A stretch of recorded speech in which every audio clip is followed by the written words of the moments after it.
Bonjour à tous et à toutes. Bienvenue à notre conférence sur la compréhension d'une planification de co-création inclusive avec Madame Cathy Malas. Mon nom est Dina Esseni et je suis la coordonnatrice du parcours Action Inclusion chez Ivado et j'aurai le privilège d'animer l'événement d'aujourd'hui. Ivado est un acronyme pour l'Institut de valorisation de données. Notre institut a été créé par Campus Montréal, soit l'Université de Montréal, Polytechnique Montréal et HEC Montréal. Donc, Ivado est un institut pan-québécois à l'interface du milieu académique et des organisations. Nous transformons le progrès en intelligence numérique en application concrète et bénéfique pour la société. Donc, avant de débuter par principe d'inclusion, je vous indique que j'utilise le pronom « elle » pour m'identifier et le partage des pronoms auxquels nous nous identifions est une façon de sensibiliser et normaliser la diversité des genres.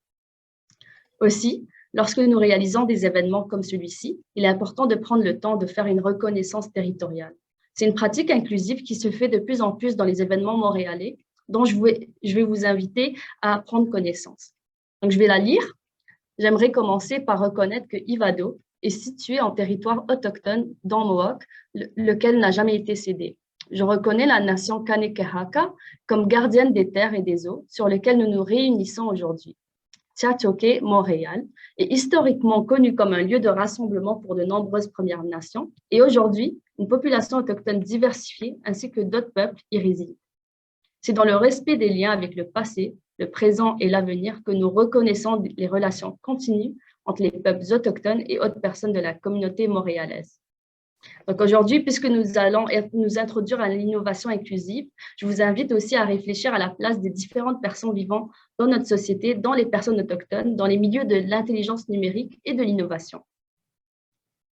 L'événement d'aujourd'hui est offert dans le cadre du parcours Action Inclusion. Ce parcours offre la possibilité à 5 équipes de co-créer des solutions à innovation sociale utilisant l'intelligence artificielle pour résoudre des problèmes d'inclusion réidentifiés par les milieux preneurs, soit le CHUM, la Banque nationale, Milline Solutions et IBM, dans un esprit non compétitif. Donc, c'est dans cette optique qu'on a invité l'une de nos partenaires collaborant dans le cadre du parcours Action Inclusion pour tenter de mieux comprendre comment la planification inclusive permet de travailler en amont et en aval en anticipant les forces et les besoins dans un projet en innovation sociale, notamment pour limiter les obstacles pouvant être rencontrés par les différentes communautés existantes dans notre ville. Donc, si vous avez un intérêt ou plus de questions, je vous invite à visiter notre page web dans la section EDI, qui est l'équité, diversité et l'inclusion, pour en apprendre davantage sur le parcours Action Inclusion. Aussi, je voulais vous informer que vous êtes en mode webinaire. Donc, on ne voit pas les participants, mais vous nous voyez. Donc, si vous avez des questions, n'hésitez pas à écrire directement dans le clavardage et nous aurons une période de questions à la toute fin, notamment pour que vous posiez les questions à Madame Cathy Malas. Donc, en parlant de Cathy Malas, aujourd'hui, nous avons le privilège de la voir. Madame Cathy Malas, c'est l'adjointe au président directeur général et responsable du pôle d'innovation et d'intelligence artificielle en santé du CHUM, soit le centre hospitalier de l'Université de Montréal. Cathy, c'est une gestionnaire dévouée qui favorise l'intégration des soins, de la recherche, de l'enseignement et de l'innovation, incluant l'intelligence artificielle, donc l'IA.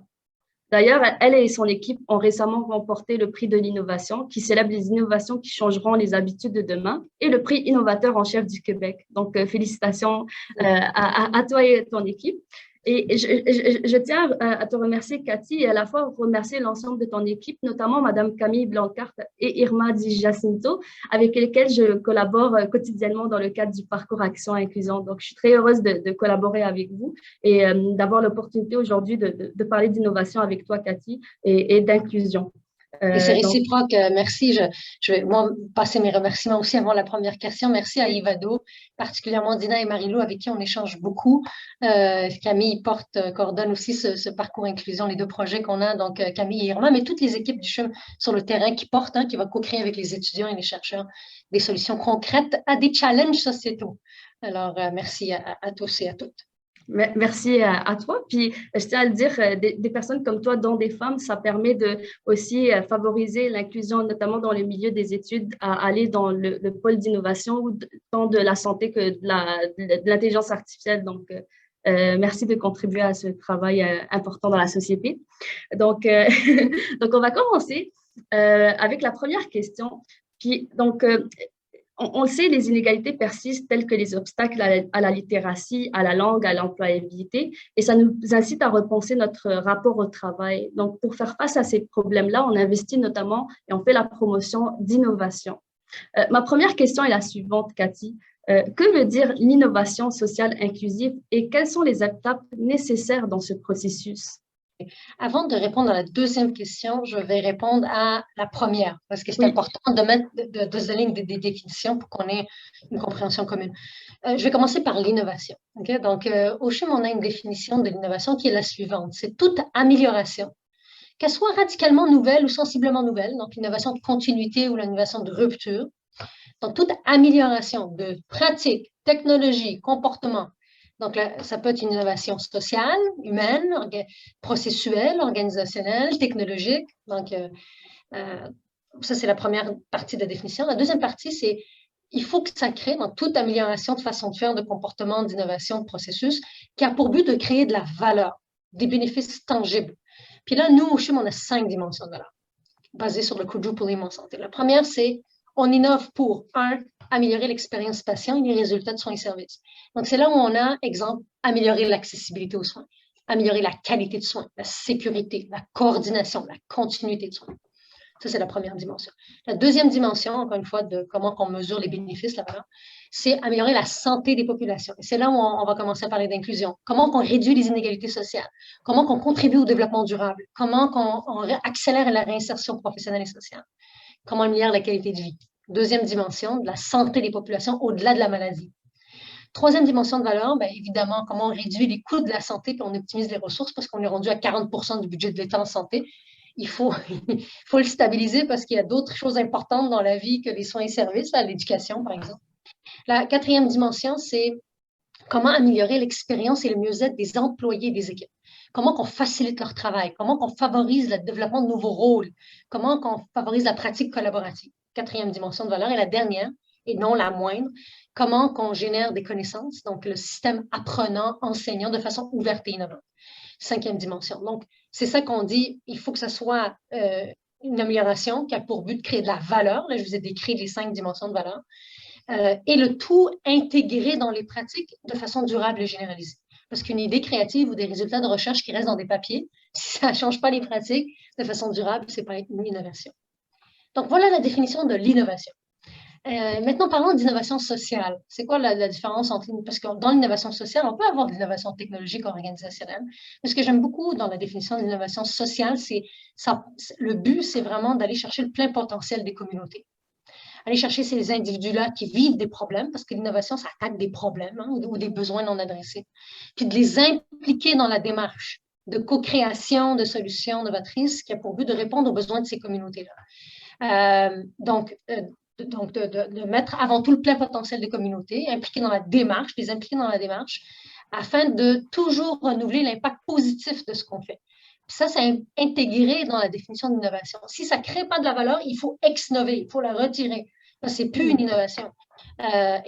Puis l'impact, lorsqu'on parle d'impact positif, ça peut être au niveau de la santé, puis là, nous, la définition de la santé inclut le social, là, pas juste les soins et services, mais le social, le développement économique, le développement environnemental, le développement durable.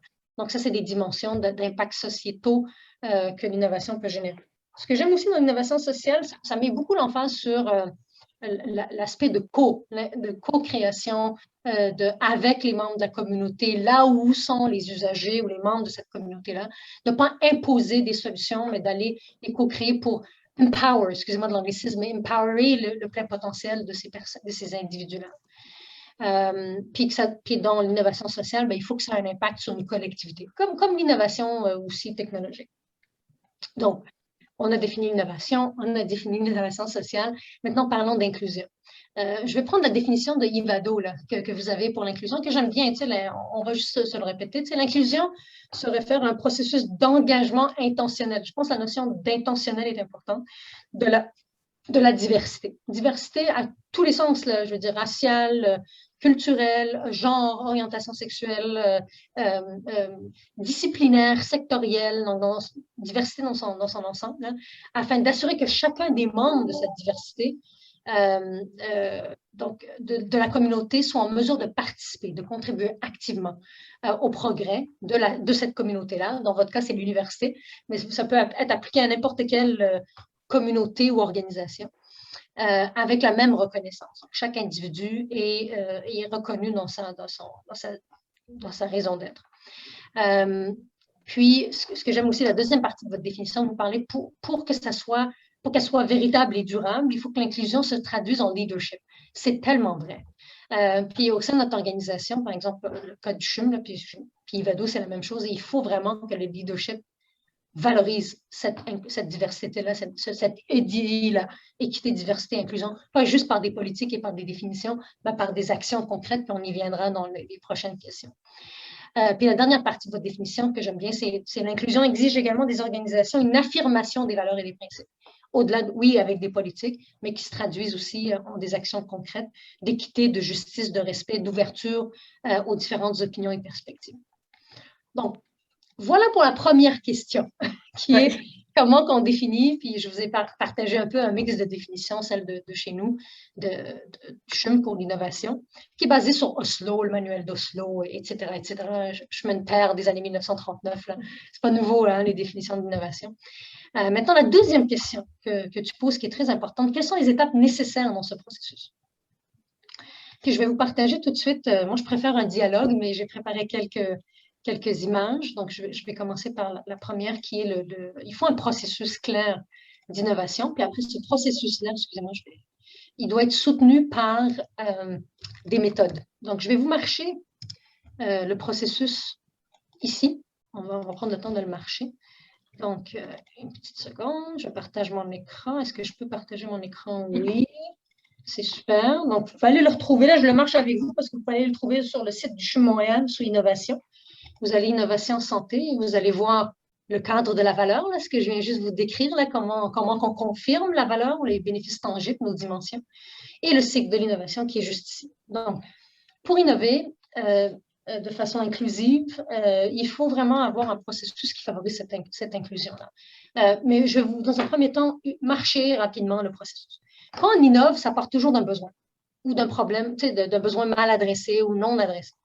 Donc, on part d'un besoin, puis on commence par définir l'idée ou la problématique. Des fois, ça part d'un problème qui découle de besoins non adressés ou mal adressés. Ou des fois, c'est une idée, mais c'est toujours lié à des besoins. Il faut que ça soit lié à des besoins. Si ce n'est pas lié à un besoin, on part mal le processus ou l'étape du cycle de l'innovation. Donc, on commence par l'idée ou le problème. Ensuite, on s'assure qu'elle est pertinente. Ça veut dire, est-ce qu'elle répond à des besoins? Des besoins des patients dans leurs soins et services, des besoins des employés, des besoins des communautés qui vivent, par exemple, la problématique. Et je vais donner un exemple concret. Je suis en train d'accompagner avec mon équipe l'amélioration de la clinique d'anémie falciforme. L'anémie falciforme, c'est une maladie du sang qui génère des impacts multisystémiques chez les individus. C'est une population racisée. Ils viennent de l'Haïti et de l'Afrique du Sud. Et donc, on a validé si puis on est en train de co-créer avec des patients et des citoyens qui sont impliqués dans les associations. Donc, est-ce que ça répond aux besoins? Aujourd'hui, est-ce que la clinique répond aux besoins? Est-ce qu'on veut faire comme développement au niveau de notre organisation, mais même avec l'association de l'anémie falciforme? Est-ce que ça répond aux besoins? Donc, on le fait avec les membres de la communauté. Toujours avec les membres de la communauté. Donc, on systématise l'inclusion de patients citoyens partenaires. Montréal est parmi les meilleurs au monde dans la notion de citoyens et patients partenaires en santé. Puis, on travaille avec notre direction des QEPE, puis avec la direction de performance, qualité, éthique et évaluation, et avec le centre d'excellence en partenariat avec les patients et le public, pour nous assurer qu'on co-indique le problème et l'idée, qu'on valide avec eux si ça répond à leurs besoins. Ensuite, étape 3, c'est de développer et rechercher. Développer le problème, rechercher, basé sur des données historiques, benchmark local et international, mais vraiment de développer la solution novatrice qu'on désire implanter. Qu'elle soit simple ou plus complexe, qu'elle soit technologique, sociale ou organisationnelle, peu importe le type, mais ça, c'est l'étape de développer l'idée ou la solution au problème. Ensuite, on expérimente, toujours en mode co. Il y a une équipe interdisciplinaire qui inclut les membres de la communauté. Puis on peut prendre l'exemple du chatbot, les deux projets là, du CHUM, donc le chatbot pour que la population allophone qui ne maîtrise pas beaucoup le français ou l'anglais puisse avoir accès à l'information dans la langue qu'ils maîtrisent, ou un outil pour nous soutenir dans le niveau de littératie. Hein, on donne de l'information aux patients, parce qu'on s'assure que c'est bien vulgarisé, que le niveau de littératie. Donc, on va co-expérimenter avec eux et par exemple, les experts dans le domaine, les employés, les gestionnaires, etc. Donc, expérimenter, c'est à petite échelle. Ce n'est pas à large échelle. Hein, on co-expérimente avec 5, 10 patients, toujours en ayant nos hypothèses de valeur. Est-ce qu'on veut améliorer l'accès à l'information? On veut qu'il soit compris, puis on veut améliorer l'expérience du patient, par exemple. On va dire ces 3 hypothèses de valeur. On les confirme dans l'expérimentation, de façon préliminaire, évidemment. Si elle est confirmée, bien, on implante à plus large échelle, 20, 30, 50, 100 patients, dépendamment de ce qu'on souhaite mesurer, puis la capacité qu'on a, les ressources qu'on a. Et si on mesure la valeur, on mesure les impacts, positifs et négatifs, parce qu'il peut y avoir des impacts négatifs, par exemple, d'introduire une innovation sociale. Et s'il y a de la valeur confirmée sur une plus grande population, bien, on le pérennise à même notre organisation et on valorise, on diffuse, on partage ces innovations-là au-delà de nos murs. Puis c'est pour ça que le troisième étape, le troisième processus important, c'est gérer les connaissances à travers le cycle. Si ça n'a pas marché ici, ce n'est pas grave. Notre chatbot, là, en espérant que ça fonctionne. Et si ça ne fonctionne pas, ce n'est pas grave. On aura appris. Puis il faut partager ces apprentissages. Il ne faut pas que la prochaine cohorte refasse un chatbot. La même chose pour l'outil qui va permettre de screener la littératie. La même chose, si ça ne marche pas dans l'expérimentation à petite échelle, hein, on ne commence pas avec 100 patients, on aura appris. Donc voilà, juste à haut niveau, les quelques étapes pour innover. Puis je reviendrai après dans les prochaines questions sur comment on le fait spécifiquement lorsqu'on a des communautés vulnérables. Je reviendrai après. Ouais. Merci Cathy, c'est une belle introduction. Ça m'a même permis d'apprendre des nouveaux termes comme le mot ex-nover. Donc, ma deuxième question est la suivante. Comment l'approche inclusive permet de mieux répondre aux défis de notre société? Et est-ce qu'il y a des défis par rapport à ça? Tout à fait. Premièrement, je reviens. On n'innove pas pour innover, on innove pour attaquer des problèmes de société, des problèmes que nos communautés vivent. Donc, il faut toujours commencer par ça. Est-ce que ça permet de mieux répondre aux défis de notre société? En théorie, oui, sinon ce n'est pas une innovation sociale inclusive. Si on n'inclut pas les acteurs en amont dès la définition du besoin, on va être à côté de la traque et ça s'est passé dans le passé. Des innovations technologiques à but social qui ont été co-développées dans des labos à l'extérieur des murs ou des murs de la communauté là, et non pas sur le terrain, ben, ça avance pas dans le cycle. Ça va arrêter tôt.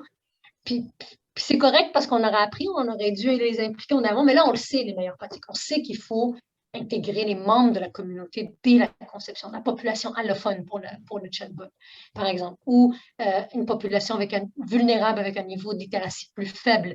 Ce n'est pas parce qu'ils ont un niveau de littératie faible qu'ils ne sont pas capables de co-définir avec nous leurs besoins, valider si c'est pertinent, développer, expérimenter.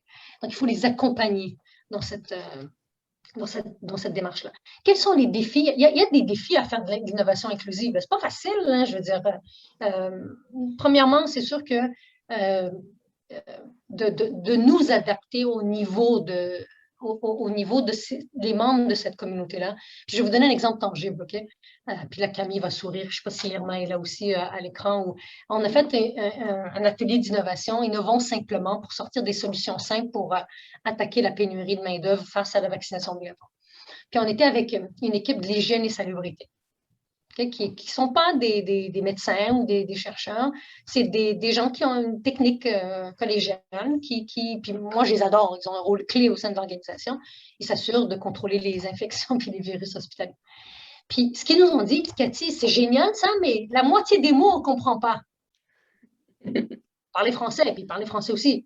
Puis là, je veux dire, ils sont pas très vulnérables, cette population-là, mais juste ça, puis on est bien enseignés, là, nous, on ne veut pas les exclure, là, je veux dire, on a un souci d'inclusion, mais le niveau de littératie, par moment, était pas approprié pour ce groupe-là.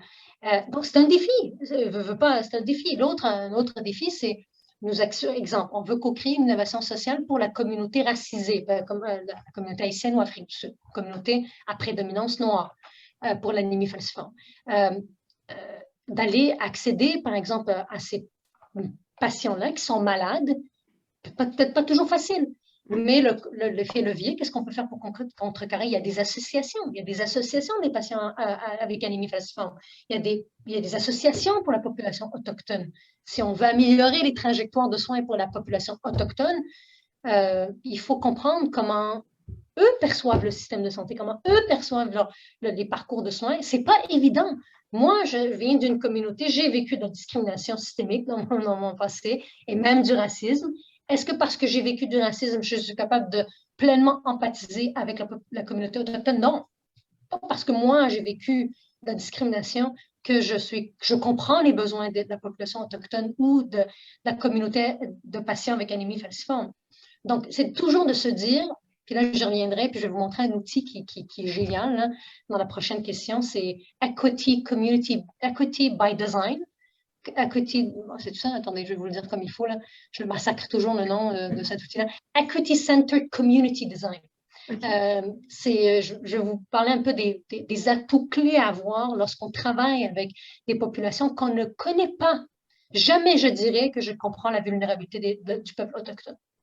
Même si mes origines viennent, je ne pourrais jamais dire ça. Donc, de commencer en disant, je ne sais pas, mais je vais le faire avec vous et pour vous. Je pense que c'est une façon de contrecarrer le défi, de ne pas comprendre, de ne pas avoir vécu ce qu'ils ont vécu, mais de le faire avec eux et pour eux. Puis des gens qui ont... Tu sais, des fois, les patients sont plus vulnérables, donc ils ne sont pas disposés. Mais il y a des citoyens qui ont passé à travers leur parcours de soins, là, ils sont prêts à s'engager. Je pense que c'est une façon de contrecarrer ces défis-là.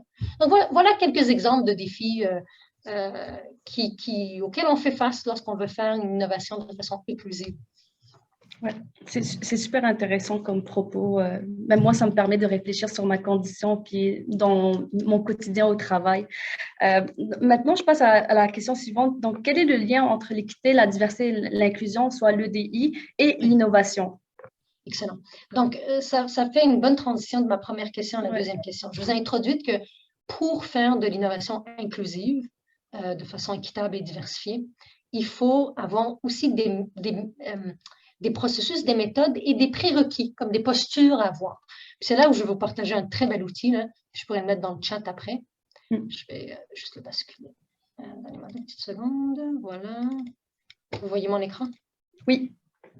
Alors ça, c'est un outil que j'adore, que j'aimerais davantage utiliser à même nos pratiques. On est très bon au CHUM dans le design thinking, le design collaboratif. Et pour ceux je vais juste vous montrer rapidement les étapes du design collaboratif. Tous les auteurs s'entendent sur les 5 étapes ici. Empathie, donc de bien comprendre les sentiments, le ressenti des patients, ce qu'ils voient, ce qu'ils entendent, ce qu'ils ressentent. Là. Après, définir le problème, après avoir développer de l'empathie face aux utilisateurs, pas à l'utilisateur.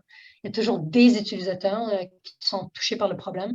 Donc, on définit le problème, on fait une session de remue-ménage, des techniques de brainstorming pour réfléchir à l'extérieur de la boîte, avec ou sans contrainte. Des fois, on injecte des contraintes. Exemple, il faut que ça soit simple, si c'est une des contraintes. Ça peut être technologique, ça peut être ça.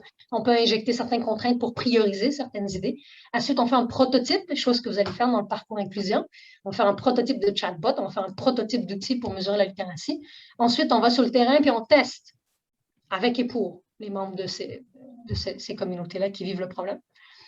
Donc ça, c'est les auteurs du design thinking s'entendent sur ces 5 étapes-là. Moi, j'aime aussi l'ajout de la recherche en continu, la recherche de données, la recherche de besoins, etc.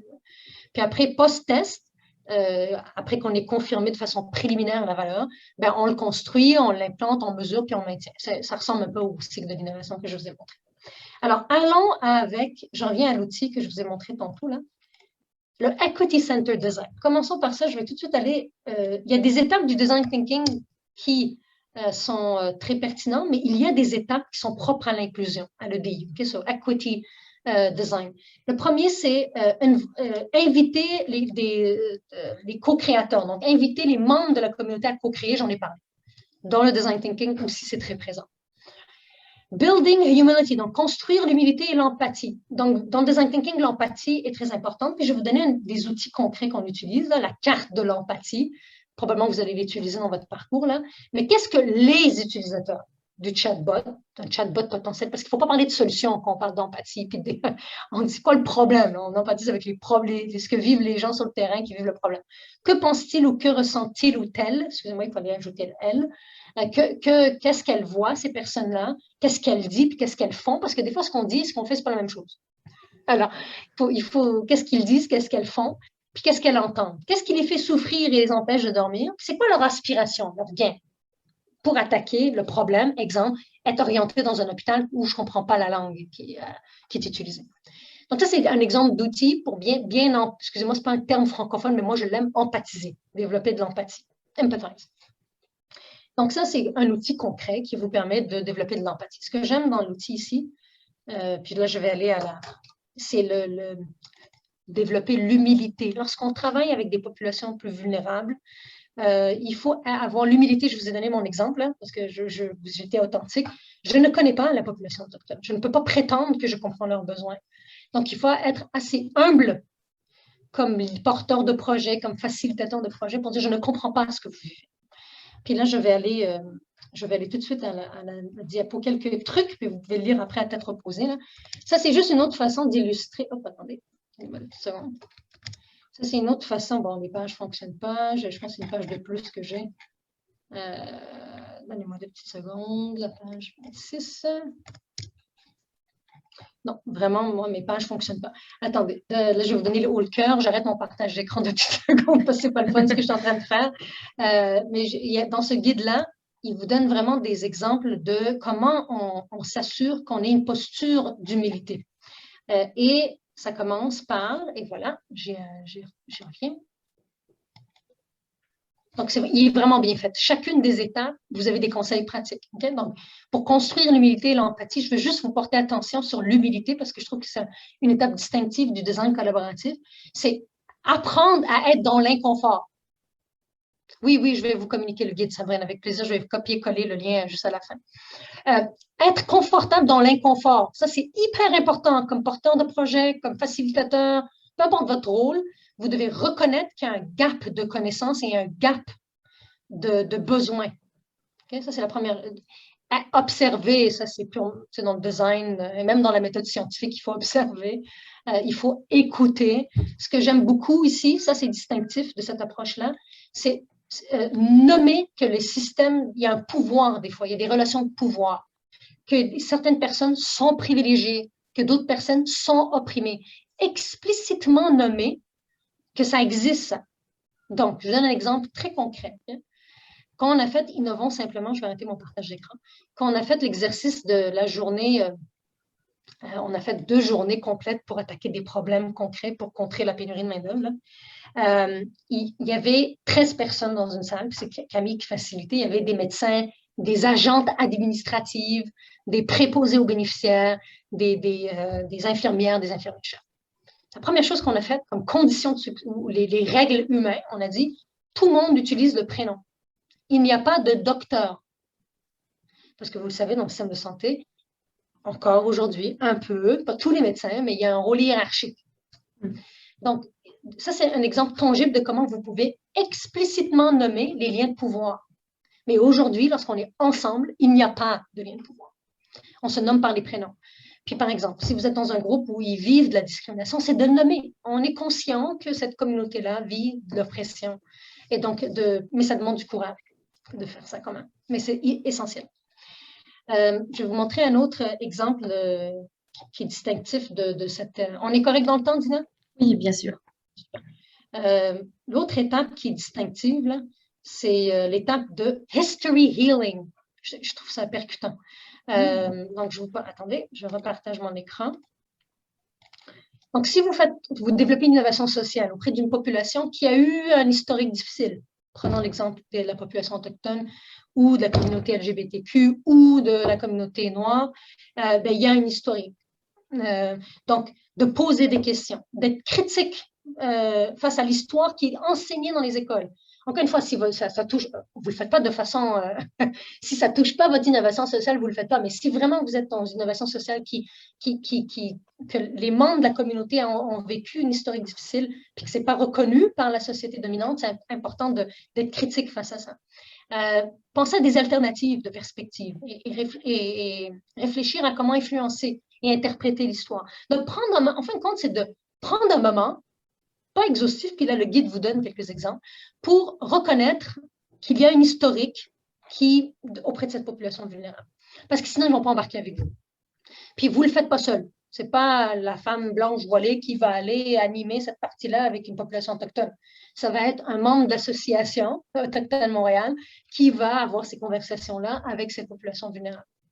Exemple dans le chatbot, si vous prenez, je ne sais pas, une population allophone, puis là, vous faites un mix hispanophone, asiatique, peu importe. C'est de s'assurer que vous avez des membres de cette communauté-là qui facilitent avec vous ces discussions-là, si pertinentes, hein, s'il y a une partie de historique puis de healing, qui n'est pas toujours le cas, nécessairement.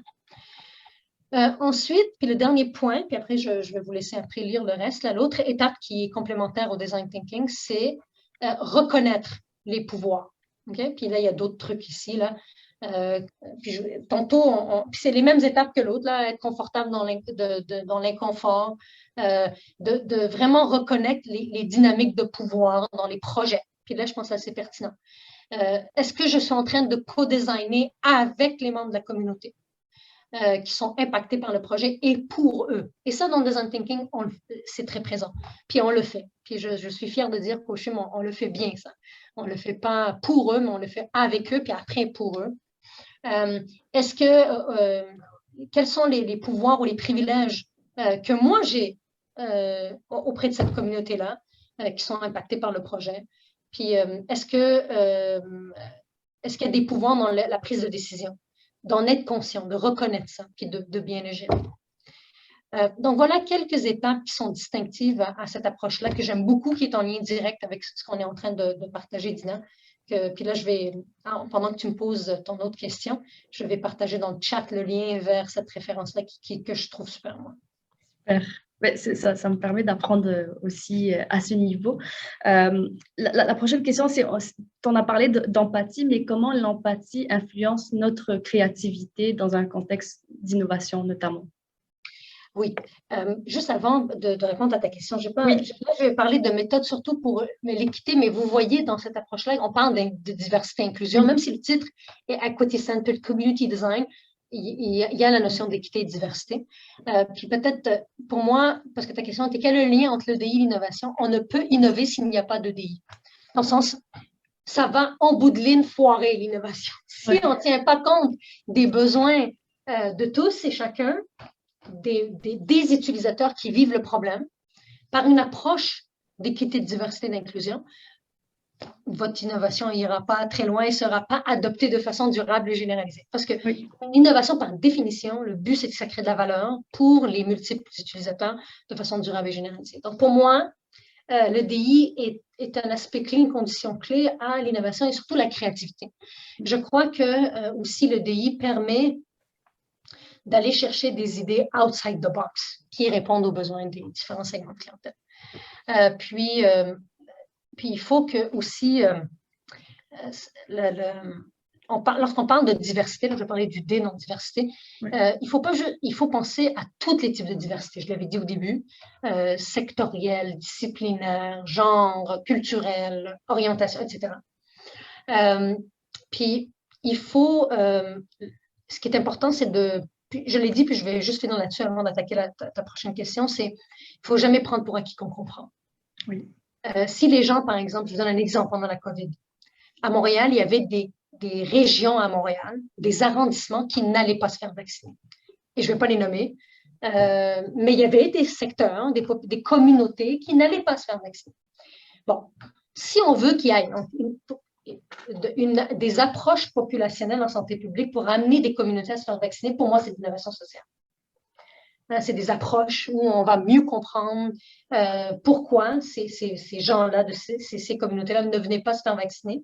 Alors, ce que la santé publique a bien fait, c'est qu'ils l'ont fait avec eux. Ils sont allés voir les associations, les communautaires qui connaissent bien ces communautés-là, et dire, mais pourquoi ils ne viennent pas, Pourquoi ils ne viennent pas dans nos centres se faire vacciner?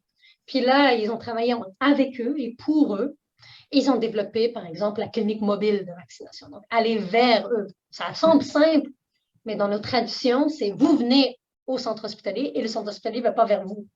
Ou là, je dis centre hospitalier, mais les centres de santé, là, les CIUS ou les CIS. Normalement, c'est eux, vous venez au centre et on ne vient pas vers vous. Alors ça, c'est quelque chose qu'on veut inverser. Mais ça, la santé, Mylène Drouin, puis je la salue parce qu'elle a fait un travail exceptionnel à Montréal. Elle a compris ça, puis elle a travaillé avec les communautés. Donc voilà un exemple de le lien entre le DI et l'innovation en temps de COVID. C'est un exemple tangible que je voulais vous partager. Donc, si je reviens à ta question, Dina, comment l'empathie influence notre créativité? Ça aussi, j'ai commencé à l'aborder. Mais définissons, c'est quoi l'empathie? L'empathie, c'est vraiment une faculté intuitive de se mettre à la place de l'autre. Je vous ai montré un outil tantôt, la carte de l'empathie. Écrivez carte d'empathie dans Google, vous allez avoir plein de modèles. Là. Mais c'est vraiment la faculté de se mettre dans la peau de l'autre, de percevoir ce qu'il ressent. C'est aussi l'action de comprendre, d'être conscient, d'être sensible et d'éprouver ce que l'autre ressent. Les pensées, les expériences, pas juste ce qu'ils disent, mais ce qu'ils font, ce qu'ils ressentent. Puis encore une fois, si on injecte la partie de population vulnérable, les techniques d'empathie où tu te mets dans les souliers de l'autre ne sont pas suffisantes. Parce que je ne comprendrai jamais. Il faut que je le fasse avec eux. Donc oui, je peux me mettre dans les souliers, mais avec un membre de la communauté pour comprendre ce qu'ils sentent. De ne pas être dans un labo, dans une salle à part, puis de dire « je pense qu'une personne de la population autochtone vit ça » ou « je pense qu'un patient allophone originaire de l'Asie aimerait avoir tel... » Non, non. Non, non.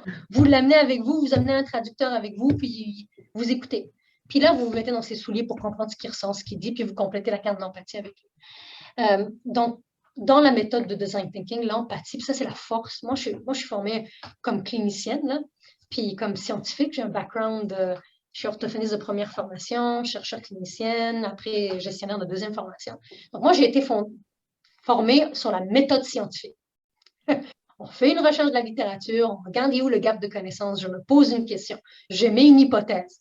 Après, je fais une méthodologie pour confirmer ou infirmer mon hypothèse. Si l'hypothèse elle est infirmée, je repose une hypothèse, je refais une méthode. Alors, ça, c'est la méthode scientifique. Le design thinking a des étapes de la méthode scientifique, genre rechercher, poser une question, définir le problème. Mais ce qu'elle n'a pas, puis qui a la valeur du design collaboratif ou de l'equity design, equity by community design, centered community design. Equity. On va y arriver. ECCD. ECCD. Alors, le CCD, cette approche-là, c'est l'empathie. On prend une étape complète pour vraiment prendre le temps d'empathiser. Puis là, ce que le ECCD, le Equity by Design, Community by Design, ce qu'il apporte de plus, c'est avec humilité.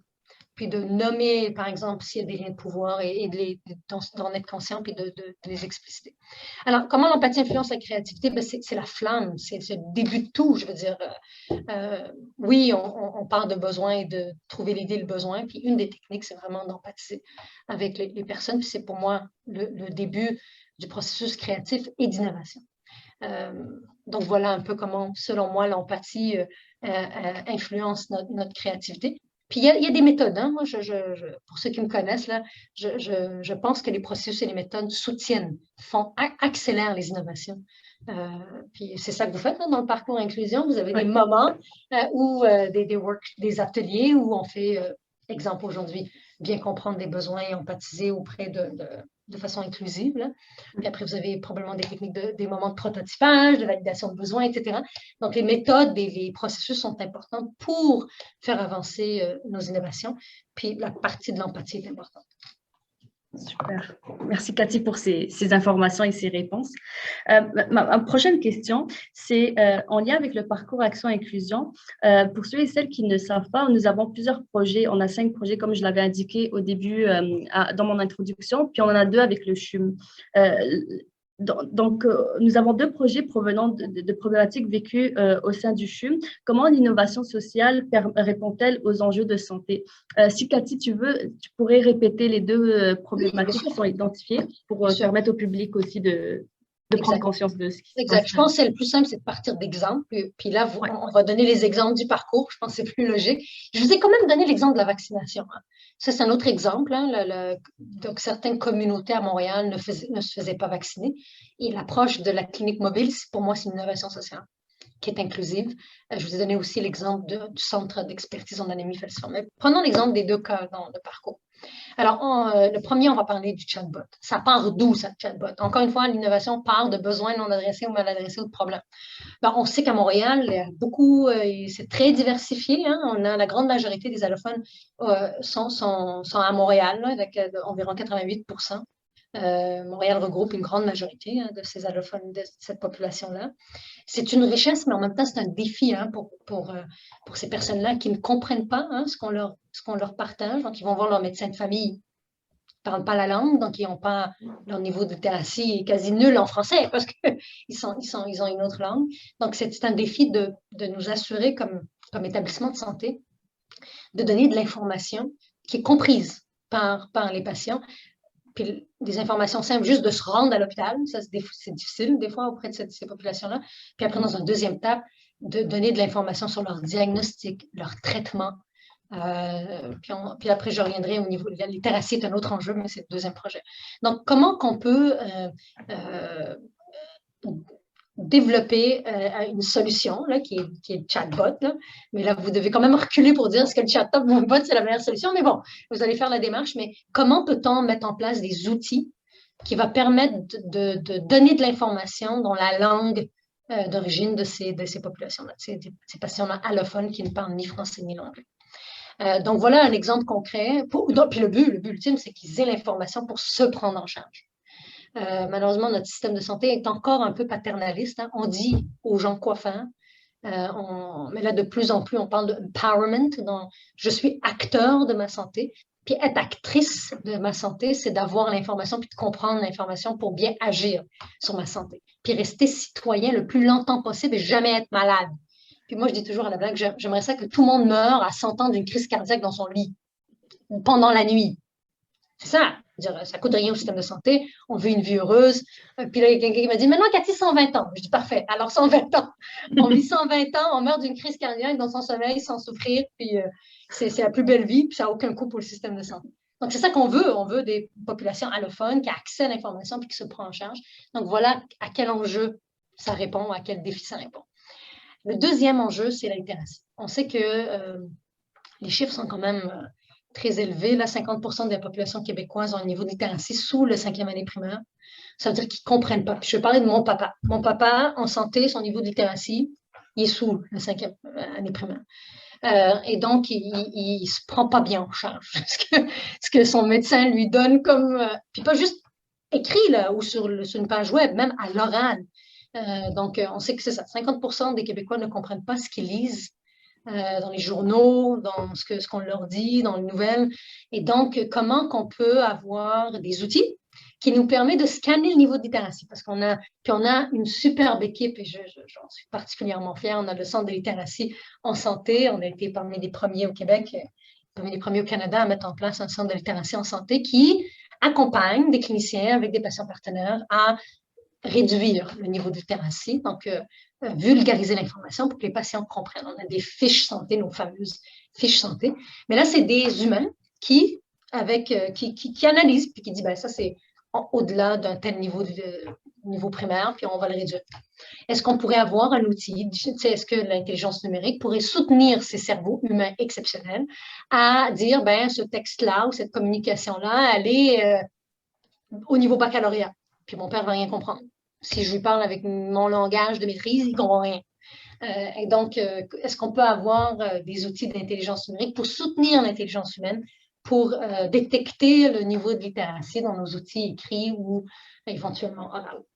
Donc, voilà des exemples d'enjeux. Hein. Je vais vous donner 2 exemples. Population allophone qui ne comprend pas toujours ce qu'on leur dit et donc qui ne peuvent pas se prendre en charge. Puis, le niveau que la population québécoise et le niveau de littératie est pas si développé chez la plupart une partie de la population québécoise. Et qu'est-ce qu'on peut faire? Développer des outils pour mieux screener, excusez-moi de l'anglicisme, mais dépister un peu le niveau de littératie pour vulgariser l'information à nos patients. encore une fois, qui se prennent en charge. Peut-être une statistique très percutante, là, il y a 40 à 60% des patients sont non adhérents à leur plan de traitement. On prescrit des médicaments, hein, puis ils ne prennent pas. On prescrit des activités, puis ils ne le font pas. C'est énorme, c'est énorme. Ça veut dire que 40 à 60% de nos interventions n'ont pas d'impact. Donc, puis, je pense que ces deux projets-là attaquent aussi ces défis-là. C'est vrai. Super. Merci, Cathy, pour ces réponses-là. Puis ça nous a permis de mieux contextualiser aussi une certaine réalité que peut-être, en tout cas, moi, je ne connaissais pas, notamment sur le pourcentage de personnes qui ont des difficultés au niveau de la littératie, par exemple. Donc, c'est tout pour mes questions à moi. Donc, je te remercie pour cet apprentissage fort important. Mais maintenant, c'est le tour aux personnes du public de poser des questions. J'en ai reçu quelques-unes. Il y en aura 5-6 questions. On va respecter le temps qui nous a été accordé pour réaliser cette conférence-là. Donc, je vais te lire les questions si tu ne les vois pas. Je les vois, on commence par... On peut commencer par Daniela, qui a posé la première question, donc des pistes pour inciter des membres des communautés vulnérables à participer à des discussions. Par exemple, manquer une journée de travail, faire garder les enfants, manger pendant la séance, se déplacer. Et même pour identifier ces difficultés. Puis en même temps, elle a une autre question, comment on arrive à ce niveau d'ouverture dans l'organisation pour arriver à discuter de ces enjeux? Je pense que c'est par rapport notamment à l'EDI. C'est une excellente question, Daniela. Beaucoup de questions dans votre question. Oui. Alors, des pistes pour inciter des membres de communautés vulnérables à participer à des discussions. Une piste concrète, là, travailler avec les associations. Parce que des fois, c'est difficile d'aller directement dans les communautés. On ne sait pas s'ils veulent s'engager, pas s'engager. Est-ce qu'ils ont la capacité à s'engager? Des fois, ces populations-là vivent des problèmes sociétaux ou de santé. Donc, un truc concret, là, c'est d'aller directement avec les associations qui peuvent, eux, nous aider à trouver des membres de la communauté qui sont prêts à co-créer. Et co-créer et co-définir les besoins et les problèmes. Donc, ça, c'est un exemple concret. Maintenant, genre manquer une journée de travail, faire regarder les enfants, manger pendant la séance, se déplacer. C'est fou comment. Vous savez, au Québec puis au Canada, le bénévolat, c'est une valeur que les gens aiment. Puis quand je présente à des Français, là, je dis qu'on a 1000 bénévoles au Chili. Ils me disent 1000 bénévoles? Ils disent 1000 bénévoles? Je dis oui, oui. Puis qu'est-ce qu'ils font? Ils orientent les patients, ils leur livrent des journaux, ils jouent avec eux. Puis eux, ils sont toujours flabbergastés. Donc, je pense que. Puis moi, je suis fière de dire qu'à Montréal puis au Québec, le volontariat est une valeur qu'on trouve. Puis si vous allez dans les communautés, puis vous êtes dans les communautés, vous êtes dans vos organisations, il y a des communautés, les gens trouvent le temps. C'est un défi, je ne dis pas que c'est facile, mais les gens trouvent du temps. Donc, puis je pense que, par exemple, nous, dans notre organisation, on peut se permettre de protéger du temps pour innover, mais ce n'est pas nécessairement le cas dans toutes les organisations. Sinon, l'autre, c'est comment on arrive à ce niveau d'ouverture dans l'organisation pour arriver à discuter de ces sujets. Est-ce que c'est en lien, Daniela, pouvez-vous raffiner? Est-ce qu'ils peuvent prendre la parole, Dina, ou non? Oui, en fait, ils peuvent, ou sinon ils peuvent écrire si je leur donne l'autorisation. Mais sinon, il est peut-être plus sympathique s'ils peuvent se démuter, pas mauvais. Voilà. Daniela, voulez-vous préciser votre question? Comment on arrive à ce niveau d'ouverture? Oui, on t'entend. Ouais. Okay. Non, c'est ça.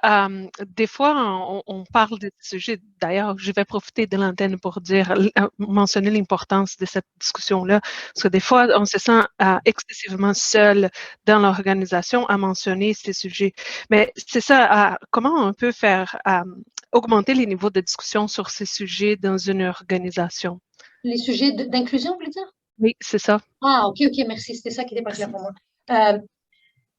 Alors, si vous vous sentez seul, vous allez avoir un plus grand défi d'en parler, mais trouvez des gens, parce que vous allez en trouver, des gens qui sont convaincus qu'il faut avoir des conversations authentiques par rapport à ces aspects-là.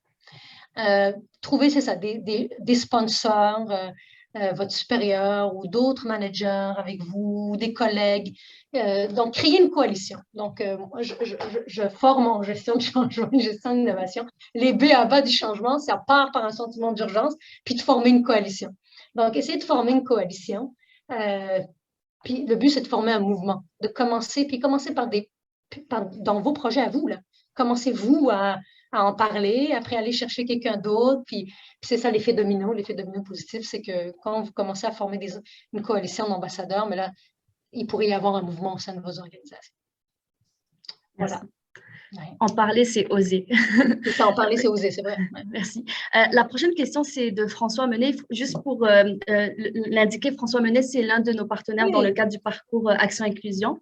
Donc, il a posé la question suivante. Est-il possible qu'un problème soit tellement enraciné et systémique qu'il en devient invisible, pas nommé par la population opprimée? La réponse est oui. Et puis, bonjour François. Mieline, c'est une très belle organisation, une entreprise, une start-up québécoise dont on est particulièrement fiers. Donc, ils attaquent des problèmes de santé mentale. Donc, ça, c'est le fun. Donc, bonjour François. Oui. Et d'où l'importance de l'outil que je vous ai partagé. Ce que j'aime beaucoup dans le Equity-Centered Community Design, je l'ai dit, c'est les étapes de pouvoir, d'humilité, de dismantling power, parler d'historique, parce que, puis de nommer que dans notre histoire n'est pas bien enseignée dans les écoles. C'est très approprié lorsque vous nommez exactement le problème que vous venez d'indiquer.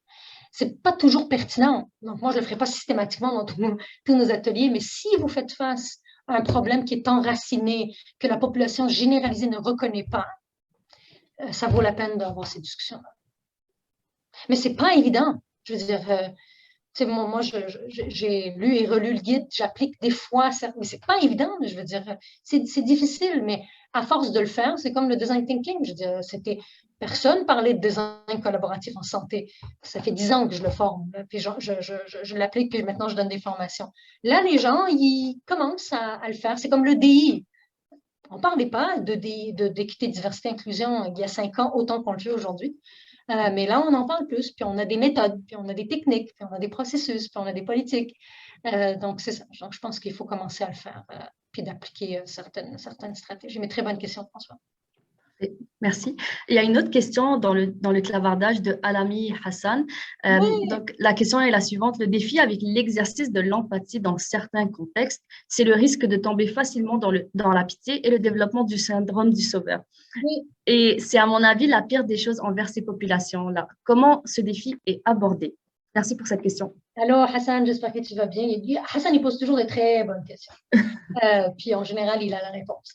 Mais il veut faire réfléchir les gens. Alors, oui, parce que le syndrome du colon là, qui vient dominer, c'est pire. Donc, puis je reviens, puis encore une fois, cet outil-là du Equity-Centered Community Design, si vraiment on le fait avec et pour, puis qu'on ne se met pas… L'empathie, ce n'est pas de la pitié. Puis, encore une fois, je reviens. Ce n'est pas moi qui empathise dans mon bureau avec d'autres personnes comme moi. C'est d'empathiser, puis de développer de l'humilité, puis nommer les relations de pouvoir, puis se rappeler l'historique, si on le fait avec les membres. Puis de reconnaître tout le temps que je ne comprends pas pleinement, mais je vais le faire avec vous. J'apporte une expertise. Exemple, notre rôle au sein de notre équipe, c'est faciliter l'innovation. Donc, c'est ça l'apport que moi j'apporte. Moi, je ne suis pas là dans la définition des besoins, ni Camille, là, mais on facilite, on met en place les meilleures façons de faire pour développer de l'empathie, non pas de la pitié, de ne pas se tomber dans un syndrome du sauveur, mais de faire avec eux. Puis c'est eux qui vont trouver, tu sais, je reviens, le empower, hein, le réel partenariat citoyen, c'est de empower les communautés. Excusez-moi de l'anglicisme, mais j'aime le terme empower. C'est d'empower les gens de ces communautés-là pour qu'eux trouvent leurs propres solutions et que ce ne soit pas les Blancs qui débarquent, par exemple, en Haïti, puis qui construisent des hôpitaux, puis qu'on quitte, puis qu'il n'y a rien qui est utilisé, exemple. Exemple. Donc, ce colonialisme, tu as raison, Hassan, que ça peut être contre-productif et même nuisible. Ouais. Merci pour cette réponse. Et empower, en français, c'est autonomisation. Oui, je sais, mais j'aime pas. Oui, c'est vrai. Je comprends. Mais c'est pas grave. Oui, excusez-moi, j'utilise l'anglicisme, je ne devrais pas, mais c'est l'autonomisation. Oui. Ouais, je comprends ta décision par rapport au lexique. Excusez-moi. Il n'y a pas de souci. Sinon, je vais prendre la dernière question avant de conclure. Donc, Daniela pose la question suivante. Y a-t-il une communauté de pratiques de gens qui essaient de faire de l'innovation inclusive? Ça, c'est intéressant. C'est une bonne question. À ma connaissance, non. Cela dit, il y a des communautés sur la gestion de créativité et d'innovation. Moi, j'en fais partie, puis je facilite d'eux. On parle de notion d'innovation, parce que l'innovation inclusive, c'est une partie d'innovation responsable. Donc, il y a des groupes de travail qui Puis, tu sais, nous, on a développé avec Ivado et 60 acteurs un guide pour faire de l'innovation et de l'IA responsable qui va bientôt être disponible sur notre site. Donc, suivez Innovation sous projet. Vous allez voir le guide pour faire de l'innovation et de l'IA responsable. L'inclusion fait partie des principes de responsabilité. Est-ce qu'il y a des gens qui se mettent ensemble pour partager les meilleures pratiques? Probablement que oui. Nous, c'est une thématique qui revient dans notre communauté de gestion de créativité et d'innovation. Mais spécifiquement sur l'innovation inclusive, que sur l'innovation inclusive, moi, je suis pas, j'en ai pas connaissance. Donc, si membres qui assistent, là, si vous en connaissez, peut-être l'écrire dans le chat pour partager ça avec Daniela. Mais je pense qu'il y avait une autre question, non, Dina, à moins que je l'ai esquivé sans faire exprès. Non, je pense que tu as raison. Camille qui commentait tantôt. Merci Camille pour ton commentaire. Puis je vous ai partagé aussi le guide. Hein? Je l'ai mis dans le chat. Donc, cliquez dessus pour ne pas le perdre. Là. Sinon, Dina, si tu veux le partager aux membres après. Là. Oui, c'est sûr. C'est ça. Non, c'est là la question de François. François avait une deuxième question. Si on a le temps, si oui, est-ce qu'il existe des méthodes pour creuser dans le non-dit? Oui, mais c'est le guide. Le guide propose certaines techniques pour creuser tant dans le non-dit que ce que Hassan proposait tantôt, là. Comment se mettre dans le d'avoir pitié, de se mettre dans le syndrome de sauveur ou d'un aspect colonial, de colon là, qui vient sauver ces communautés-là. Ce guide-là, que j'aime beaucoup, nous permet de se mettre dans une posture pour ne pas tomber dans ces modes-là. C'est quand est-ce que sera rendu le guide de l'IA responsable et de l'innovation responsable? Très, très, très bientôt, probablement la semaine prochaine. Et donc, Camille, as-tu pas loin le lien vers le guide? On pourrait, de façon privilégiée, le partager aux membres. Là. Mais sinon, Camille pourrait vous l'envoyer après, puis Dina, puis Marie-Lou, si vous pouvez le faire circuler là, de façon privilégiée à notre cohorte. Ça c'est ça. Je vais pouvoir le partager. Puis je viens de voir une dernière question qui est quand même intéressante par Mariam Abid. Merci. Donc, est-ce que l'entrepreneuriat scientifique contribue, en parenthèse au CHUM, à l'innovation inclusive par des méthodes de design thinking et implication des utilisatrices finaux au processus de co-création? Oui, on a très bonne question, Mariam. Merci pour la question. On a des entrepreneurs, chercheurs, scientifiques excellents dans la co-création. Puis on en a d'autres un peu moins. Comme tout bon clinicien, étudiant, professeur, on a des champions qui incluent. Là, Puis le design collaboratif, c'est une méthode. Il y en a d'autres pour favoriser l'inclusion. Là, je vous en donnais un autre, le Equity Centered Community Design. Mais puis je vous donne un exemple. Tous les chercheurs autour du partenariat patient, dans toutes leurs méthodes, ils font de la réelle co-création. Ils co-créent avec, puis là, Vincent Dumès, Pascal Paumé, Naila, etc. Je veux dire, il y en a plusieurs entrepreneurs ou intrapreneurs scientifiques et entrepreneurs scientifiques. Myéline, je sais, qui ont co-créé avec des patients qui souffraient de problèmes de santé mentale. Donc, des entrepreneurs et des intrapreneurs scientifiques utilisent différentes techniques pour co-créer des solutions avec les membres de la communauté souffrant de la problématique. Intéressant. Merci. Et donc, ça conclut la période des questions. Merci, Cathy, mais en fait, merci aux participants d'avoir posé des questions, d'avoir eu une écoute active et merci à Cathy d'avoir répondu à ces questions. Je pense qu'on en a beaucoup appris aujourd'hui. Cela conclut la conférence. Donc, je tiens à remercier les participants. Je tiens à te remercier, toi, Cathy. Cathy, ton équipe. Je prends en considération Camille Blancart, les personnes qui sont présentes ici aujourd'hui, Irma et toute l'équipe du CHUM. Mais je tiens aussi à remercier particulièrement les différents milieux preneurs avec lesquels nous collaborons dans le cadre du parcours Action Inclusion, soit le CHUM, donc la Banque nationale, Myéline Solutions et IBM, ainsi que Marie-Lou Daudier, qui est la conseillère en équité, diversité et inclusion chez Ivado, et aussi Alexandre Gartin-Pasquier, qui s'occupe de la communauté étudiante, notamment chez Ivado, et qui nous a soutenus dans la réalisation de cet événement. Et encore une fois, je tiens à te remercier, Cathy, pour ce partage de compétences, de connaissances et ce savoir qui va nous permettre, tant dans le cadre du parcours Action Inclusion que dans la vie quotidienne, à prendre en considération les principes EDI, mais aussi l'importance de l'innovation dans une société comme la nôtre. Donc, je te remercie. Je voulais te donner le mot de la fin avant de conclure et fermer ce Zoom virtuel. C'est gentil. Alors, merci énormément pour l'invitation. Moi, Ivado est un partenaire qui nous tient à cœur au CHUM, mais aussi tout l'écosystème, puis tous les participants aujourd'hui, puis les partenaires qui font partie de la cohorte. Donc, merci beaucoup, puis merci aux membres de mon équipe et l'équipe élargie du CHUM de participer.